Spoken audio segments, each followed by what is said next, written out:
सखी ऐसन मिलल बापाती रहता हमारा से दूर उतहती। सुनू रे सखी ऐसन मिलल बापाती रहता हमारा से दूर उतहती। कई देले बा जिंदगी खराब छोड़ी के गइला राजा जब से बहरवा देवरा पियता ढोरी में शराब।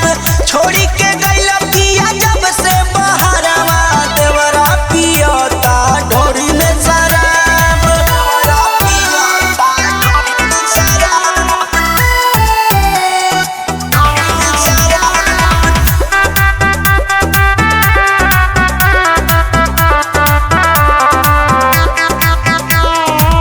दिने पे दिने कर बिगड़ता मन हो सैया के लूटल चाहता वे पूरा धन हो। इज्जत के डुबाई सखी रे सखी ओके के समझाई सखी रे सखी उल्टा बाटे मरद से बेकार। छोड़ी के गइला राजा जब से बहरवा देवरा पियता ढोरी में शराब। छोड़ी के गइला पिया जब से बहरवा देवरा पियता ढोरी में शराब। ढोरी में शराब। ढोरी में शराब।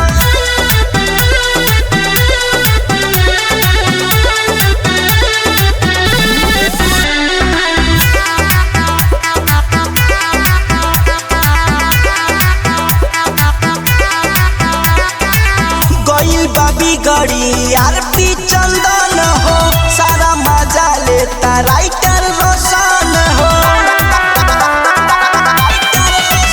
पी के आवे जब दारू सखी रे सखी ओकर आदत नहीं भावे सखी रे सखी सने ही के